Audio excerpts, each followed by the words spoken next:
Welcome to the October 30th, 2025 meeting of the Revitalization Trust Fund. Just to make sure that you know that this meeting is being recorded and that at this moment we have no understanding that anyone else is actually recording this. If they are, they need to notify us and we shall now proceed. So first of all, since we've been delayed for a couple of months in being able to welcome Rich to the meeting, uh, I'm going to put you on the spot, Rich, to basically say welcome. Thank you. It's good to be here.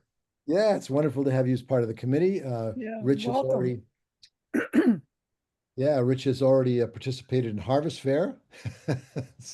Yeah. So he did a great job there. We sort of did two shifts as we were covering the booth. Um, and he's also volunteered to be able to send out the notifications of the future meetings, which we will try to nail the dates of before we finish this meeting. So we can have the at least the first probably 6 months of meetings in 2026, as well as December, of course, um, all in place. So at least we have them in our calendars, and we can do that with calendar invites. So it goes into hopefully all your calendars, and we get that piece done. And And then basically a number of days before the meeting. I can't do it too far in advance in case we have any agenda items that need to be published. But a few days at least before, basically what we did now, before the meeting, that I will then send out the group email that has the agenda, the Zoom link, and the minutes from the previous meeting. can we make this Zoom link kind of kind of the same one we always use? That way, usually there's a way to do that, but if we can do that, then I'll just put that right in the meeting invite. I can schedule it up, get it on everybody's calendar, and then it'll be there, easy to get to. The agenda, obviously, that'll get sent out separately because that'll change each time, but this will be a kind of a simpler way to make sure we can get together. Well, actually, the Zoom link, as I understand it from Miles, is now the Zoom link that we use every time. Right. Same. So the Yeah. one that's in the agenda for today, that you can just Okay. copy that and put that in there. It will also come out on the agenda because the sheet that you see today is the sheet that I submit to the town to be able to do it, which Okay. has to include the link also. So having it in both places, especially having it in the calendar invite, a really brilliant thing. So Perfect. yeah, And the more and I think places, we agreed that it was going to be the fourth Thursday of every month, right? So that's I what we shoot can, for is the if fourth if fourth if that's Thursday of good, the month. I'll set that up for the next, I don't know, I'll set it for a year long, every one, and we'll have to, I'll be mindful of where they fall relative to holidays. So maybe at the end of this, I'll just do a quick check in the next couple, because I know we got some holidays coming up that could be near it, and we just make sure those Yeah. those dates will work. Yeah, like I can say in December, we will probably, well, in November, we can set up that meeting, but in December, we're probably going to want to meet no later than say the second week of December, because after that Okay. point, nobody's going to be around and Right. nothing's going to be accomplished. So Good point. just keep that in mind. And then, of course, um, and And we do, on and we also in do November, not need it to fly. in November, sorry to interrupt. Yeah, The fourth Thursday is Thanksgiving, so we probably not going well, to do it on that day. right, Would do that the week before, the probably. 20th? Yes, I would say we move it back to the 20th if that works for Okay, everybody else. perfect. We might want to do And you, is maybe just compile the dates that would be that under the normal schedule with the exceptions that we just talked about. yeah, And send that out to the committee just to confirm that it works for everyone. And then you can do the calendar invite, which will go right through. That way we don't have to come back and schedule it. But I think if we do one sort of consolidated, here are the dates, we're going to book these and send you a calendar invite. Are there any conflicts that you're aware of that we're not?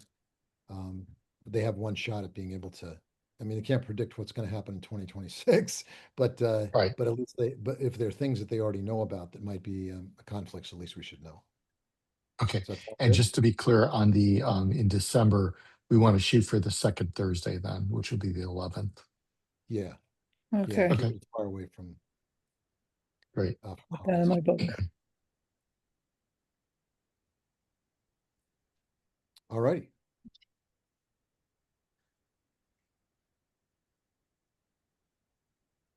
So let's get started with the next part of the agenda. Let's see. We need to approve the June minutes, and they were out in that document that I sent out with the Zoom link and the agenda. Does anybody have any changes or edits for the June 2025 meeting notes?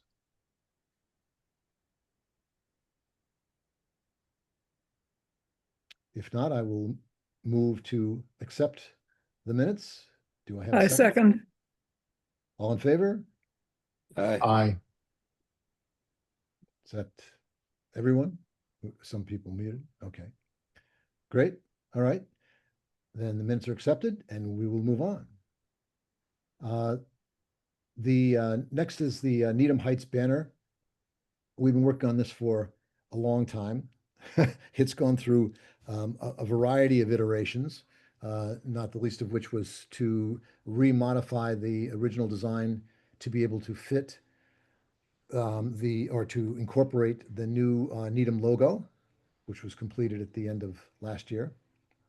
Well, it was finally, I guess, refined. Then we had to go back and then modify the banner again.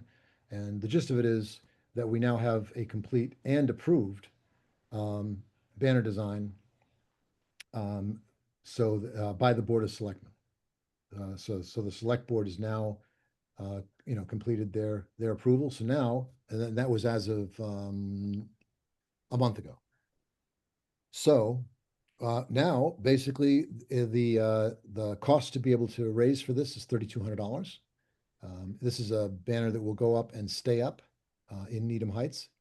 It'll do two really great things. Number one is that it will create a placemaking appearance for Needham Heights, because now as soon as you drive into Needham Heights, the banners will say Needham Heights, and you'll know that you're in Needham Heights, which is something that many people are not really, you know, aware of as to where Needham Heights ends and starts and that kind of thing. So, especially since that's the Needham Heights Common, Avery Common and Avery Square, that whole area there.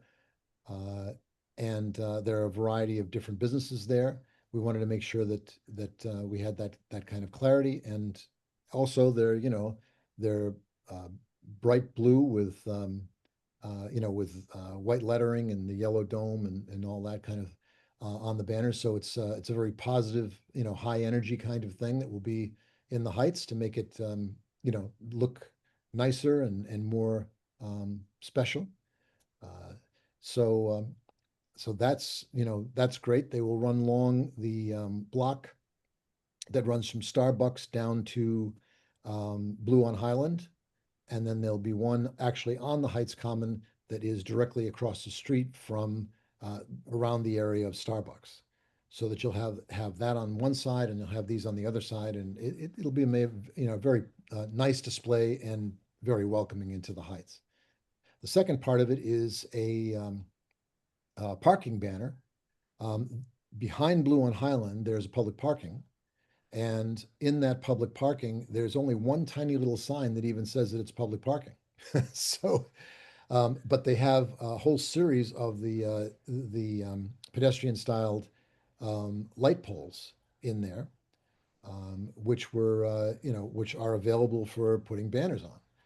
So what we designed for this was to, at each of the entrances, there would be a parking banner saying that it's public parking, just like the one that's on Chapel Street. And then there are two other places within the parking area. One is in the middle of an island, and the other is in the far right-hand corner as you're facing in towards the parking lot.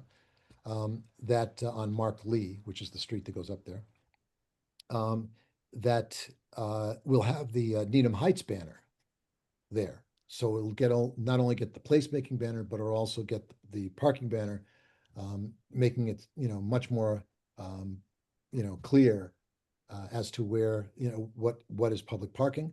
The next piece at the select board meeting, they made a note of they're going to look as to where they can put a one of the blue P signs either attached to one of the signal lights there or so on. When you come up to Mark Lee on that corner, that you can see a blue arrow off one of those poles that indicates that public parking is up that street. I don't have the timeline as to when that'll be done, but they're acting. Kate had taken it down, and Katie is actually working to be able to to get that instituted in some way that makes it super easy to be able to know that there's public parking back there. So that's basically where I've reached out to the Needham Heights Association to see if they had any resources or could help us rally people within the Heights. And we're trying to be able to see if we can get these funded and produced within November so they can go up by the 1st of December. So any help that any of you can give in terms of reaching out to people that you know live in the Heights who might be willing to donate to be able to fund the $3,200, any portion of it would be fantastic. The faster we can rally those numbers, the faster we can get the thing ordered and then get it back here and up on the poles. Go ahead. Paul, would you be able to send us a link with a picture that we could circulate via email? Absolutely. I think that would help sell it. That's my neighborhood. I'm up here, so I could probably spin that around the block a couple times and help on that end. Yeah, absolutely. I will send you the picture of both of the things, Yep, both um, the Heights banner and the parking banner. And and let's I'll get that off to you, let's see, tomorrow. cool. And then we can do everything we can to. And what I'll do is I'll send it out to the committee so that all of you have it, so that any of you guys that have connections or people in the Heights, uh, the more the more more people know that we're looking to fund this, the better the odds are that we'll come across people who will do a $500 donation or $1,000 or something like that to be able to get it fully funded as rapidly as possible. So that's great. Anyone else have any thoughts about in terms of being able to fund the banner or any other thoughts about the banner? All righty. Well, let's go on to the next agenda. So the update on the Envision meeting. Well, the Envision has gotten off to kind of a bumpy start, as you surely aware, based on signs you see Mhm. around town. But at the last meeting, it was actually I thought it was a very positive meeting. People were starting to uh, really share ideas about what kinds of things could be done. I think the direction of the committee that seems to be moving towards now is getting clear on the pros and cons of each one of the three required by the select board required scenarios. That's the two-lane hybrid, and then the 4-lane as compared to what exists now. And the basically the idea is for us to be able to look at these. We need to come up with a clear report that goes to the select board to be able to answer and address what the committee's, likes and concerns are of each one of those plans. The as far as where it's going, there's certainly a lot of momentum to go with some version of the four-lane plan. But we have to go through the process of being able to present all three, because that's how the select board has charged the committee. And it's also, it allows them to be able to make an informed decision based on, facts and considerations. Um, and that's part of the important process that they need to go through. So we'll continue to do that. The intention is to be able to to basically look, and we did some of this at the last meeting, to be able to look at the different details of each one of the plans and to see if there are opportunities that we might be able to extract from one to another. You can't sort of just cherry pick because each one is designed to be able to, if it has two lanes, one lane, two lanes rather, four lanes, those are, they have their own idiosyncrasies because everything has to flow into everything else. But there are some opportunities that we could potentially have. One of those opportunities that was talked a little bit about is when you turn from Dedham Ave to the right on Great Plain Avenue, that as it exists right now, with the parklet in place, that you actually, and I stood out there and actually just for about 15 or 20 minutes just watched cars as they turned that corner, either coming straight across or coming up from Dedham Ave. And they all immediately gravitate to the yellow line in that lane. So there's a lane that is next to that, which then basically disappears into no lane further down. But the fact is that now coming straight across, as well as when you turn from Dedham Ave, just in the existing scenario, that they're only using the one lane to actually pass through that through that area at that point. So, and the actual parklet actually extends partially into that other lane, which then eventually disappears. The width of the street remains the same, but the markings on the street, basically disappear.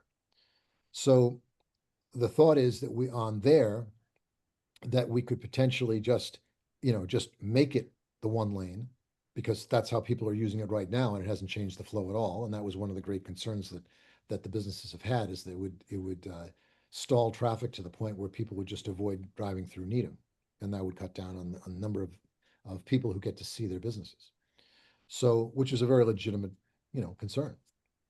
So, um, what has the potential there is to be able to, um, because this is the only parklet on in this project, meaning on Great Plain Avenue, it's the only place where a parklet actually exists, is right in front of Sweet Basil.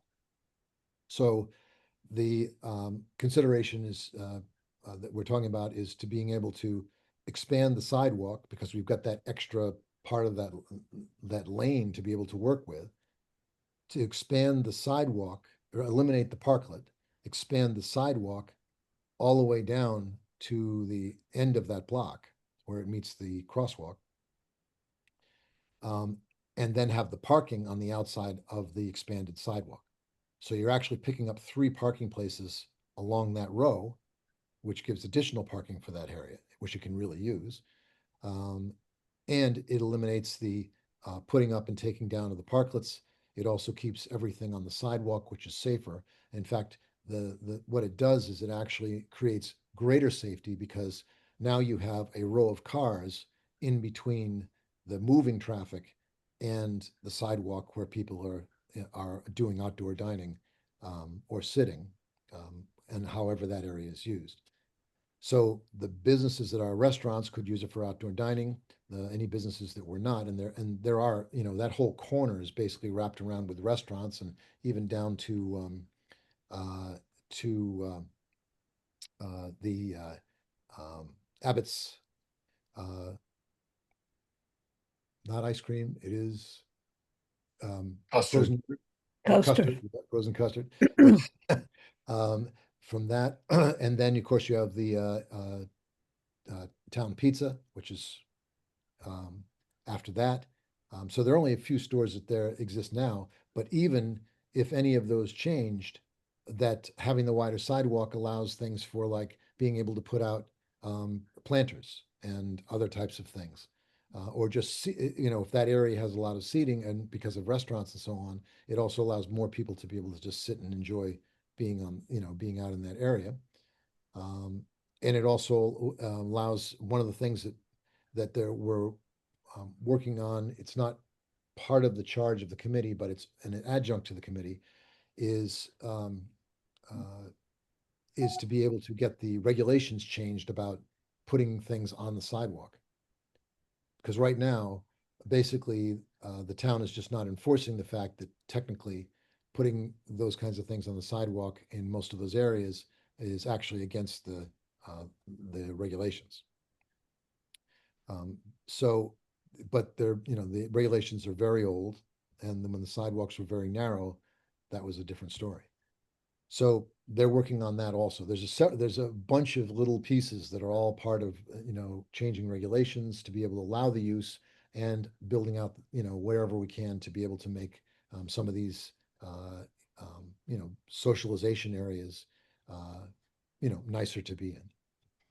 So that's just one of the things that we talked about. The committee is continuing to move forward. That the survey that they're talking about doing will not be done until after the holidays. There was some talk of trying to do it in November or December, and the committee felt very strongly that you know probably no one would answer the survey during the holidays. So, and to get the best, sampling, that doing something, maybe mid-January, to be able to start the survey would be a positive thing. So there's basically that's the direction that seems to be going on.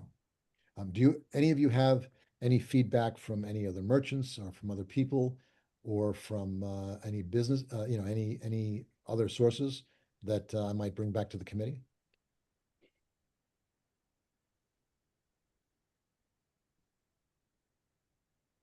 Okay. So do you have any just personal feedback in terms of 2 lanes versus 2-lane hybrid versus 4-lane? If you've reviewed or seen any of the published, um, you know, Yes. plans? I'll give some feedback for Sure. sure. So one, I would say I would still prefer 4 lanes over any of the other designs. I just think about the traffic flowing through downtown as just not very practical trying to narrow that down. It's not really entirely clear to me, but that may not be as important. I'm new here. I'm still struggling a little bit with, this has been off to a rocky start. I'm not entirely sure what the objectives are of the program, and are those objectives still aligned with what the community wants? That's probably a question that's way past this forum, but it feels like we're trying to figure it out, and it, looking at the different designs, it's not really clear sort of what are the objectives. And I would say I was really, we talked about this. I was kind of disappointed. I've been pretty disappointed with the consultants and the way they kind of represented the program itself. I think, they feel a little bit like a hammer looking for a nail in their behavior. But just generally, I would say if I would really worry about traffic flow, trying to cut down more, cut lanes out of the downtown. Mhm.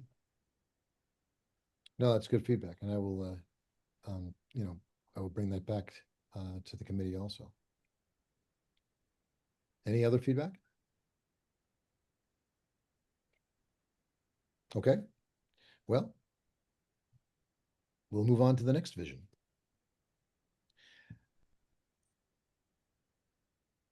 Fundraising efforts. One is that we talked about being able to look for people who are uh, who would be interested, either merchants or business owners, or I didn't mean business owner, I mean property owners that would uh, become new sponsors for the banner and flag program. As we had said before, that we lost two substantial um, donors to the who had been consistently giving every year, and they basically just, even though they had said that they were going to, they're not. So, so we needed to change gears and be able to try to figure out how to be able to fill that gap. At the same time, uh, we were looking at an increase of about $1,600, almost $2,000 in the cost of the contract to be able to put the banners up, take the banners down for the townwide program. And so the combination basically was about an $8,000 gap. So that one is that I spoke to, so I've started calling around a number of the landlords, and one of the landlords has already committed to being an annual sponsor for $1,000 a year. Um, so that's that's one That's step in that, good. yeah, right direction. And some of it is just I haven't been able to get to actually in touch with some of the other ones because just for their schedule or my schedule to be able to actually talk to them. Um, but if any of you know people who would be willing to be able to be an annual sponsor, uh, and help us with that. We all need to be out there, basically uh, using our contacts and references to be able to speak to the people who, really enjoy being able to have the banners and flags all throughout town, and be able to, support that uh, ability to do that and keep the program running. Any of you have any other additional suggestions in terms of uh, people we might contact, other kinds of businesses, any of those types of things?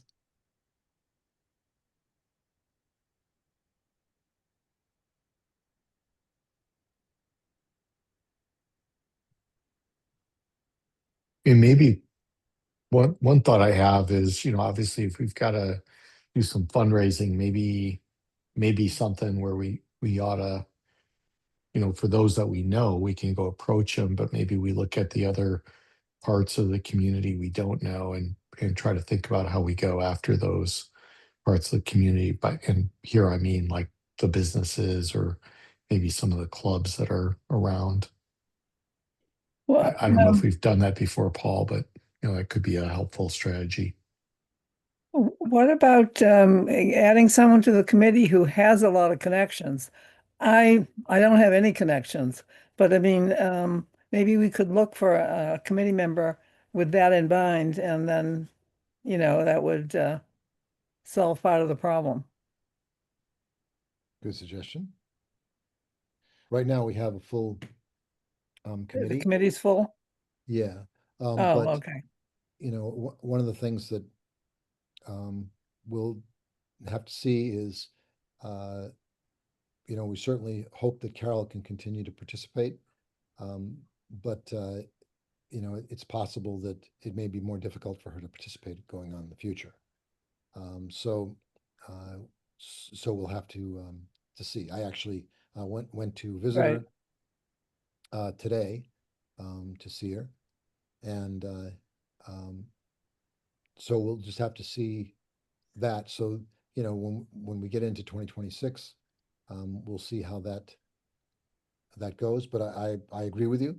Being able to actually actively solicit people who are connected to some of these other organizations would be a great benefit. In the past, we have had people on the committee who were involved in, either Rotary or, Yeah, uh, that makes a those types of difference. things. Yeah, and so that's definitely helpful. So that's I two know good I ideas. had brought this up previously. I don't know Yeah. if anything became of it, but um, given the nature of what we're specifically trying to raise money for here, is there anyone in the town that we could speak to see if they have any sort of excess funds or anything that they could allocate towards this? I mean, it's not like we're asking for a piece of artwork on the wall that's a little bit more up our alley. I feel like this is more town related specifically, and I don't know if they have any sort of excess funds that we bring in from our taxes that maybe they could peel off a little bit, and maybe not have private clients shoulder all of this.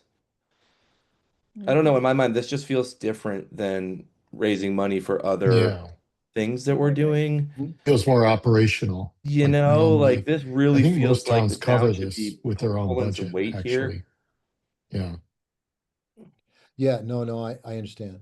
And actually, one of the things that I'm going to do is reach out to the town and just talk to them about the program, keep them updated as to where we're at. At this point, um, based on some wonderful donations that have come in, that we are we're funded through the basically the um, at least the first, if not the second quarter of next year for it. So we do have a little time to be able to get additional donors to do that. One of the things that we have to keep in mind is that the way our fund operates is that we are 100% funded by private donations. So having the town take taxpayer money to be able to do that um, probably is not workable.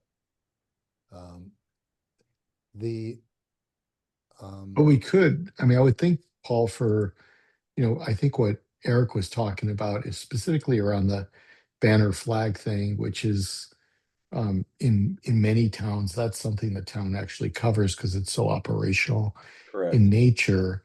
That could be something, some programs, sometimes you transition those once they get get started, those transition to the town to own and kind of fund. And this could be one. I'm not trying to wave a white flag on this particularly, but I think it's a good point that Eric mentions that at this point it does feel very operational and something that if you and maybe we should benchmark that with other towns, but I'm pretty sure if we went to other towns, we would find an awful lot of them. Um, they're kind of driven by town by town stuff, like they cover it. I don't know if we've looked at that in the past, but it would seem like we could get the town to it would be viable to have the town to cover it if they were willing to do it. And maybe Mhm. if we presented it in a way in such that like, we're trying to run with this here, but if for some reason we can't continue funding this via our efforts, would the Mhm. town rather have this go away, or would they be willing to sort of take this back off of our plate? Mhm. Yeah, Yeah, no, good and I don't point. disagree. I think that this is the first time in the 20 plus, let's see, yeah, it's basically in the 20 years of this program that we've ever run into this issue. Um, Yeah. and we've gone through recessions and all of that, and never had an issue. Um, and what's different now? I can't say. Um, but the but having the conversation is, I think, an important thing to be able to put on the table. And I will set up a meeting with Kate to be able to Katie to be able to talk about it, and just for no other reason to be able to bring it up to speed on where the fund is at, and the dilemma that we've um, had this year, and if we're not able to you know solve that with you know solid donors, not an individual, we'll just bail you out this year kind of thing. It's got to be, something that it's an expected annual donation that they would do. My other thought is, I mean, our reach within this group is relatively limited, for the most part. But if we were to find a way to market this more widely, maybe via the town page or the town website or the newspaper, something that gets it in front of more people in Needham. Maybe someone is like, whoa, like I never even knew that this was an issue. Like, no, I don't want to see this program go away. Like, I'm happy to step up, but you know what I mean? Like, maybe there's a way that we can do that. Yeah, that's a good idea as well. A little bit of publicity is a great thing. I would think that the town newspaper certainly would be something they would probably do. We went Yeah. after that. I don't think enough people are aware of what this group does and how many things that they sponsor. And I've always felt that we need to get the word out there. I'm not sure how we do that, but we, we need to let people know that we exist and what our function is. And Yeah, I mean, it certainly, yeah. Go ahead. then maybe some funding would follow. I mean, certainly, and Rich probably saw this at Harvest Fair, is that, that part of what we were doing at the Harvest Fair was trying to be able to just directly talk to people, let them know what it is we're doing, and have been doing for the last 25, almost 26 years. Um, because you're absolutely right. We are, the work that we do is the most visible, and the committee itself is the most invisible. Right. And a lot of the things that we do, even, we said it even at the beginning when when I was originally founding the fund, that, you know, that I was told, well, I think it's a really good idea, Paul, but I don't know that anybody will donate, because there are a lot of good causes out there, um, because they all think that the town should be doing this. And I said, well, the fact is the town doesn't have a budget for it, and they don't have any department for it, and they don't. So, and it's probably Mhm. not going to happen in the near future. So if people are interested in being able to fund it, we have an opportunity to be able to create a channel to do that. And Well, here we are, you know, it comes down to what Eric said. I mean, you have to say, does the town want this to go away? If we don't have a solution, right. that's the alternative. No, that's right. And I think, and I agree with you completely. I think it's having a conversation with the town about, um, what might be the possibilities if we were going to do something like that. If we were going to, if the banner and flag program was going to, um, be funded, or, I mean, we could even run the program if the town funded it. Um, but if they were going to fund and run the program, how would that work? I mean, Because there maybe it's is, as easy as like making a bunch of flyers and go slapping them all over the, town, being like, save the town flags or whatever, you know what I mean? Whatever it is. Right, right. well, Um, yeah, although I'm I going, really like the idea of starting with this notion of how could we raise the visibility of our group. And I think, Eric, your idea of the town paper, it's not perfect, but it's probably an easy one for us to get after. I don't know anybody on paper, but I'm happy to go, you know, knock on doors and find the right person who would do it, if that's helpful. There may be other things that we could also do. I mean, we've done some pretty impressive work here. Wouldn't be out of the out of the realm that you could even get in the Globe or something like that, because there's a lot of really good stuff that's been done here. The Circle of Hope is a great example of benches. I mean, there's a lot of great things that's been done here. And um, most papers are looking for this kind of a story Yeah. to run and share. I mean, it's like a stealth committee, you know? It is. When I was And at Harvest and that's Fest, not to no our one, advantage. when I was at Harvest Fest trying to attract flies, because, I'm not exactly the face people are looking for. And so as I was accosting people to talk to them, nobody knew about it. I mean, literally, like nobody did that I stopped. Exactly, Now, one of the exactly. ways to be able to get that kind of visibility is, and this is, just part of the way that the world works, is being able to have, uh, consistent posts on Facebook and someone to do that.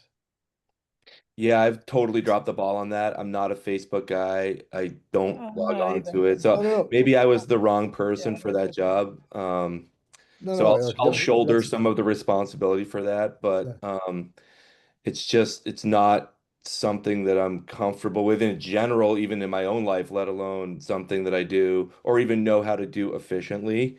So I don't know, maybe Karina being younger, maybe she's good at that. Maybe we could pay one of our, older kids who's, tech savvy, $5, $10, $15 an hour just to post stuff and share it. Maybe something like that. Um, but yeah, Yeah, we Well, could first of get all, maybe somebody from the high school to, as a techie person from the high school to take that on as some kind of a project, you know? I think one thing on that is that, we need to be able to be connected with someone who is vested in what we do. Um, because, other short of just hiring someone to do it, um, but meaning, and that you'd get someone who just specializes in doing this, and then they would just, for a fee, they would, continuously post different, stories and so on. Um, so, uh, the other thing we have to, keep in mind is that it's something that has to be constantly monitored, because, Well, that's true. you can have people, hack a site, it has to be fixed right away. You can have people impersonating, other things and those kind of things, and you have to have somebody who is on top of it and is able to, respond, very quickly to any of the issues that you might have. So, it's, that's really the issue. To Eric's credit, he got us, posted, uh, a number of times. Um, and he was, doing the best he could, trying to be able to just offer, help in that area. But there wasn't, Zarek, there's no expectation that you would just be the ongoing Facebook person, because, because it really has to be somebody who is quite familiar with it and operates it regularly. I mean, I have done a lot of that type of thing. I can tell you that the way that Facebook operates now is so radically different than the way that even within the last year or two of the things that I've done, that if you're not, like, involved in it on a consistent basis, you can't even keep up with the way that they change in terms of being able to advertise. I mean, you'd think that right. even advertising on Facebook would be a super easy thing. But the reality is it's very complicated. That's, and why, I don't understand, because it's a source of revenue for them, but it's not easy. And, so, no, I agree. But I don't think we have to. I mean, and I may not, because I'm not a sophisticated Facebook user, but I think to raise our visibility, you could do that without a lot of sophistication. It would require somebody to own it, to create posts periodically that highlight some of what we're doing, and to figure out where we're going to target it. I don't think it's that complicated, actually. I don't know if we have a Facebook page. We could create that Yes. too. That would probably Well, we probably have a be a good Facebook idea. page, we have an Instagram account. Oh, we do. Or, Okay. well, actually, no, let me just say, we have a Facebook page, yes, that has been up for quite a long time. And, Okay. so, being able to drive traffic to the Facebook page, is one of the things that you can do. And there's also Needham MA, where you can periodically post things. Well, that's what I Um, was thinking. Like that but would be the most natural way to and drive we that traffic is posting a Needham MA and linking to back to the site. And then the site has links to our main page where you can donate or learn more about what we're doing. yeah, We could easily, create a campaign where once or twice a month we post something about that we've done. It wouldn't be that hard to do. And honestly, although if I do this, I would not do the newspaper. I mean, I'm happy to do that if somebody can help me know what it is we want to talk about, which things we want to highlight. I, I don't think it would be a huge lift for me to do it, honestly. Rich, take a look at the current Facebook page because a lot of that has actually been happening specifically Okay. what you're talking about over the last, 1 to 2 years. It just Oh, hasn't good. got legs. Okay. mhm. And so, Eric, were you doing that before, So or so Paul and I both have access to that site, and uh, periodically when we have events, things, we're trying to raise money for new projects, we post it there. But yeah, we've got whatever, 100 followers. It's literally like it's not a lot. There is an option on Facebook that I came across one time to like pay for marketing, and like obviously I didn't go down that road, but that could be an option. I yeah. don't know. Okay. But again, it's like And on a daily Eric, when we basis, like I don't pick up my phone and go on social media, so right, yeah, same. it's a little bit foreign to me. And were when you were posting on the just to understand it, when we were posting on the NCRTF Facebook site, were you also posting on the Needham Town Yes, I webpage would try to. like thing? So what I would do is I would post it on our site, I would post it on their site, I would tag them in our post on our site, Uh, and again, just to not too much avail. okay.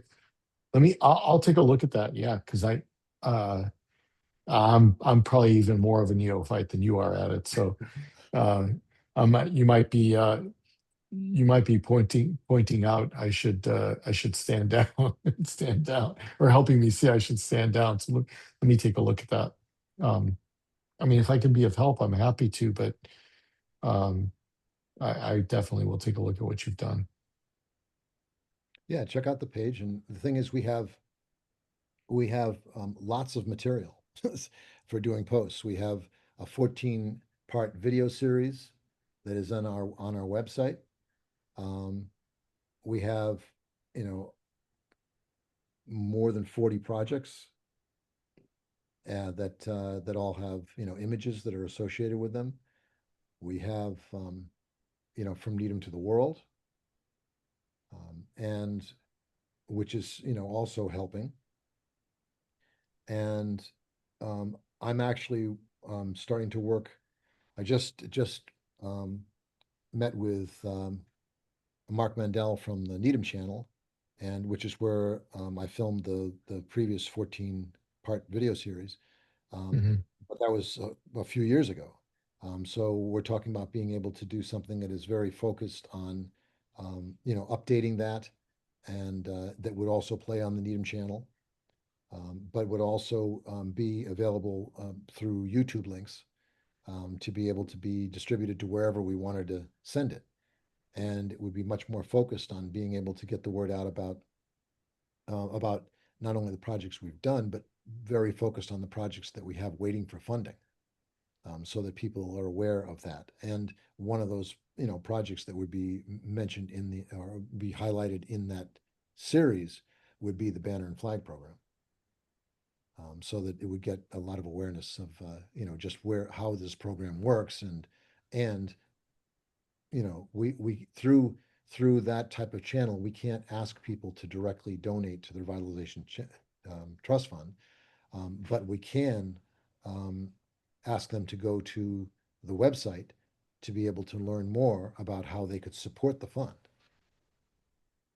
So, that's something that's actually um, now going to be in the works. So there will be updated another updated series that will be able to support us in being able to reach more people and have more people really understand, what we do. But the videos that we already have, if we were cycling those into Needham MA and the Facebook page, on a like once a week basis, we have we have lots of resources to be able to just keep telling stories. And the other piece we have too is we now collecting the stories that are associated with every from Needham to the world piece. So we just finished filming the Gloria Grice telling the story of William Carter, and because the upcoming one is Carter. So um, that's I've written down all these different ideas that Rich, take a look at the site, see what you think. Um, Definitely, contact me with any thoughts and ideas you have on it. Let's talk about it and see if there's a way we can team up together to be able to get these things in some kind of regular, cycle in front of people, because people are scrolling these things. It's just that to be able to get any kind of traction, you have to show up consistently and frequently. And so, what that frequency is for us, it's basically going to be the limitation of how often that, our resources will allow to be able to get those things posted. But in terms of source material, we have an abundance of source material, so we can do a lot with. Any Excellent. other comment? Because I know we're getting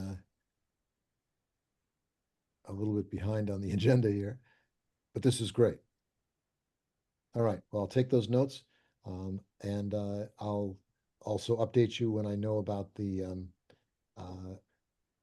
series with the Needham channel. I'm guessing that'll probably happen as we kick off into January, that we would start filming or doing whatever we're going to do with that series. And in the meantime, we can figure out what types of things we could post now in terms of Needham MA and Facebook, just cycling in our videos to give people ideas of things they might want to donate to during the holidays. So Rich will talk about that, and we'll figure out some way of being able to get some of those things up. Sound good? Sounds good. Yes, sounds good, Paul. All righty. So let's keep cranking here. The fundraising that we from Needham to the World, since we sort of transitioned right into that anyway, that I've went around since Carter was a clothing manufacturer, and still continues in business as being a very successful clothing manufacturer, especially for kids clothing. That thought, wouldn't it be fun if we talked to a bunch of the different textile related businesses in town and see if they'd be interested in being able to sponsor it. And so, Okay. so I went around to a number of them, and they said yes. So Terrific. so we have Proud Mary, we have Michelson's Shoes, we have the Clothing Exchange, and we have Black Sheep Knitting, who all contributed $325 each to be able to fund the whole From Needham to the World for kicking off in November. That's So, great, Paul. and Terrific. yeah, it's awesome. So we have that. So that means that the funds, um, you know, Rich was kind enough to be able to make a donation to the fund also.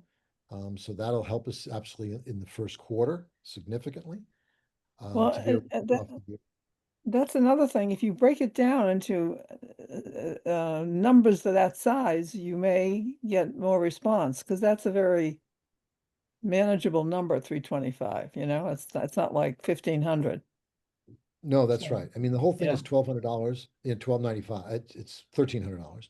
Um, but you're absolutely right. When we did the one for Tiger Okashi, that that I went around to the different restaurants that had live music and asked them, and that's how we did it. It was four restaurants with $325 a piece, and Great. so for funding that program, if you have, it's the alignment of not a lot of money and whether they have a vested interest in what it is that you're doing.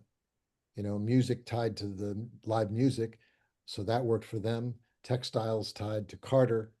Um, Hmm. it would probably be harder to be able to fund another Sunita Williams that way. Because since we probably don't have a lot of rocket scientists that we know of in the town. Um, No. but that's also that's really not quite as good as example because I think that there are a lot of people who would, if we were doing something on Sunita again, even though she kicked off the program, um, that they would donate to be able to do that because they love her and she's contributed so much to the town, including getting a school named after her. So that's the kind of thing that you can definitely you can basically connect with people on. Yeah, So I'm sorry, I've got to leave for another committee I'm on that starts at 6. sure. Well, thank you, Rich. I really Yeah, appreciate it. Um, apologies. and Take care, we Rich. we'll see you next time, and I'll look for the email that basically has the dates laid out, so we can do a quick circulation, make sure that all works for everyone, and then we'll take great advantage of the fact that you want to be able to take on being able to get that as a part of your contribution, and that's totally awesome. Yeah, definitely. Thanks, everyone. All right, let's see if we can get through the rest of the agenda here. Um, we don't have a date yet for the we don't have a date yet for the um, Carter to be able to do the unveiling because we're waiting to basically just make sure that we've got um, the actual mural printed. They had some issues in terms of being able to get the whole thing, you know, resolved in terms of they had a person who was doing a lot of the processing who is now left, and they're filling in the gaps for them and so on. But we're still ahead of schedule, meaning, or I should say, we're still on schedule. Likelihood is that in by Tuesday or Wednesday of next week, that I'll publish the date, which will probably be somewhere around the maybe the whatever the Sunday is. I have to look at the calendar, but the Sunday around the 15th of the month. So it gives people enough notice, but not too much notice, so they forget about it again. And then so we'll get the unveiling kicked off for that one and get that up on the wall. We're also just very quickly on that, since we know that we had a little issue with the mural popping off the wall because we're using a slightly thinner material than we used originally. Well, we're going back to the thicker material now because the other one never popped off the wall. So this thicker material will be a lot more rigid, and our expectation is that we will not have to be chasing where the mural went anymore. So that's where we're at with that. With the John Dix Fisher, that just because we had the period of time here, the unveiling was a lot of fun. There were a lot of different questions about the contributions that he had made and the other things that are related to his family. And people had, we had a small crowd of people, and it was just a fun event, and people have felt. I've talked to people um, just like 3 or 4 days ago, who said, "Oh yeah, I love that thing. I come by every time there's a new one out there and read it, and so yeah." He said, and I bring my family by to be able to check it out too, and I'm like, "This is great. This is like what we're hoping Good. will happen." I wouldn't say it's a universal thing yet, but every month that it's out there, more people walk by it, more people get a chance to see it, and more people are aware of the fact that these really amazing people, have lived in Needham and gone out and done incredible things, and we hope it's a constant inspiration for them. And certainly Jessica, um, and Karina have, you know, really done a great job of being able to pull all this information together. And very soon we'll see the one that they've concocted for for Carter. And they're already working on the next one. We want to be able to stay. We want to ideally we want to be able to get uh, all set up for, because we do 3 of these a year because it goes out every 4 months, to get all 3 um, profiles already completed well in advance of the time that they actually go up. So we're always staying ahead of the program, and it also helps a lot of times to be able to actually sell people's contribution to them, because we already know who it is, what it's about, um, and we can look for people who, as we said, have some kind of relevant connection to them. Well, one of the last things about the Carter one is that we've been trying to reach out to find members of the Carter family, if there are still any around. Um, One of the things that I also found was, because we had taken a picture of the Carter actually gravesite and memorial there, that it's pretty dirty and it needs some sprucing up. Um, and so we were not only interested in being able to have one of the Carter family, uh, be aware that we were going to do this honor, um, but that if I were able to have them take a look at go out to visit the site itself, that it might be a way of being able to have them say, hey, maybe I can contact some other family members and we can get this cleaned up, because I got an estimate for what it would cost to clean it up, and it's between 800 and $1,000. Um, but the people who oversee the cemetery um, have a crews that do exactly this thing, so they could do that. So that's one of the things that we're not asking the Carters just to, hey, you want to come to the thing, and by the way, can you give us $1,000? It's not that kind of thing. But we wanted to make them aware that we're honoring their family, um, and just you know in the process of that, we may be able to rally some people to be able to help clean up the site as part of the time that it's during the time when it's uh, up on display. So just as a good gesture. All right. Um, we have this is just the Goodfellow bench, which Tom Leary was the sponsor for, um, has been up and installed, because we've had a little gap here. I'm just quickly catching up. He has been out to the bench. He was completely delighted by it, and it fits right in, right at Amity Path, right at the top of the ramp. So if you're out there taking a walk around Amity Path, you'll see the bench right there, and it looks nice, and it's very close to the color of the benches that also line the Amity Path. So it was took a little time to be able to reach Tom to make sure that he knew that it was installed, but he has seen it, been to it, and really is delighted in the way it came out. Let's see. The other benches. We have one for Vincent Walsh. He was an exceptional postman. I was contacted by Brian Senior, who was the steward for the post office, and he wanted to be able to do something for him. Vinny uh, walked a route for over 41 years, the same route. He's, I think, the only postal worker that has ever been able to do that. And when we've talked to his family was um, just, they said he just loved his job. He'd get up every morning just looking forward to going out and delivering the mail and walking through and meeting all the people that, that he delivered to all the time. And it was really his life. And he even actually passed away while he was making deliveries.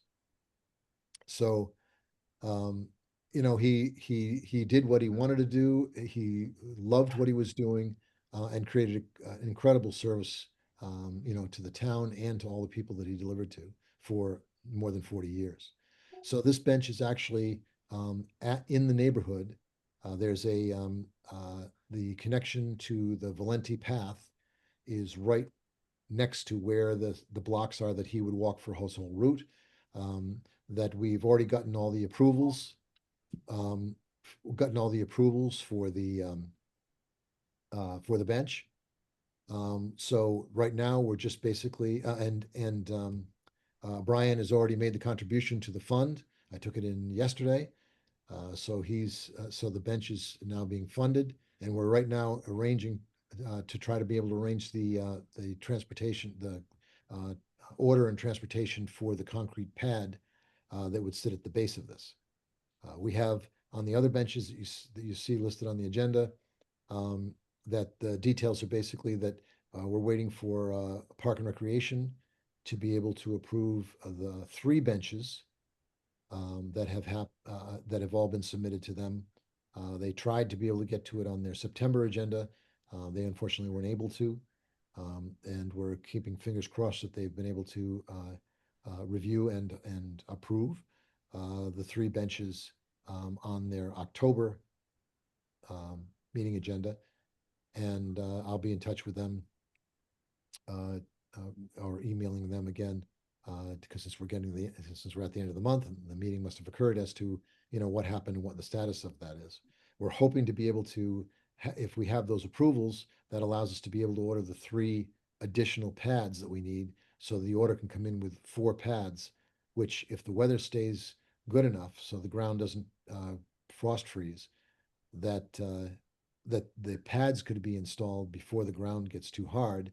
And if that's the case, when the benches come in, at any time they come in, even if it was in January, that as long as there's not snow and ice on them, that the benches could literally be installed on their pads during that time. So that's what we're hoping for the rest of those benches. Um, there's one more other bench which would be placed at Starbucks, which they're working out some final details on. But that doesn't require a concrete pad. So anytime that they basically complete the inscription piece, that we'll submit it to the select board who oversees that area. And once that's approved, then we'll order the bench and it'll come in. Whenever it comes in, we can just install it. So that's an easy one. And let's see. We talked about Harvest Fair. Um, I know Karina was trying to go um, to the town training. Did anyone else get to the town training? Oh, wow. I've been in the house for weeks with this compression fracture, so I've unfortunately missed that. Yeah, well, that's totally understandable. I believe that she went, and I don't know whether Jessica did, but I know that they had to obviously take off. But that's it's something that they do each year. It's very educational in terms of sort of how the systems of the town work. So you get an idea of some of the um, regulations and procedures and so on, that when you're operating a town, there are a lot of considerations to be able to do things. People often say, well, how come you just don't go and do so and so? I said, well, they can't do that because they have to take it through a process to make sure that it's approved properly, that they connect with the people who oversee these different areas and get their feedback. It's not just a thing where they can just say, okay, that's great, and just go do it. So uh, this part of the I think the value of going to the meeting is it also allows you to have some empathy with with the, town employees who are trying to be able to do the best they can, working with the, the regulations and the guidelines that they have to stay within, to be, and still be able to accomplish the things that they really sincerely want to get done to make things better. Um, but anyway, so if you see that for, coming up for next year, if you can go to the first one usually is the one that has the most Okay, insight into how the operational things work and so on. So if you can at least go to one of them, interesting. yeah, that would be great. And I think other than that, we've covered the agenda, other than finding the next meeting date. And I think that what we'll do, since Rich is going to be putting together that, is that as soon as Rich mails out that listing of all the dates, that we'll get your quick feedback on that, and then we'll publish those. He Um, already sent it. oh, you already sent it? Yep. Well, there you Great, go. So, So we should just reply to this email and get on the same page, and then we'll be good. yeah, and then terrific. and that'll create the announcement, and then with that, he'll also send out the calendar invites, so we'll all get that from there, and we'll be on to November. Sounds good. All right. Any other final comments or thoughts before we move to adjourn? Happy Halloween. Ah, you beat me to it, Eric. Well, thank you very much. Great feedback tonight, and I'll get started on the making some of the contacts to be able to get some additional feedback on these suggestions. And yeah, have a wonderful evening. Happy Halloween, and thank you so much. So I move to conclude the October 30th, 2025 meeting of the Revitalization Trust Fund. Do I have a second? Second. Second. All in favor? Bye. We still have enough for a quorum, so it all works. Thank you very much. Okay, Bye, thank guys. you. Bye-bye. Yes.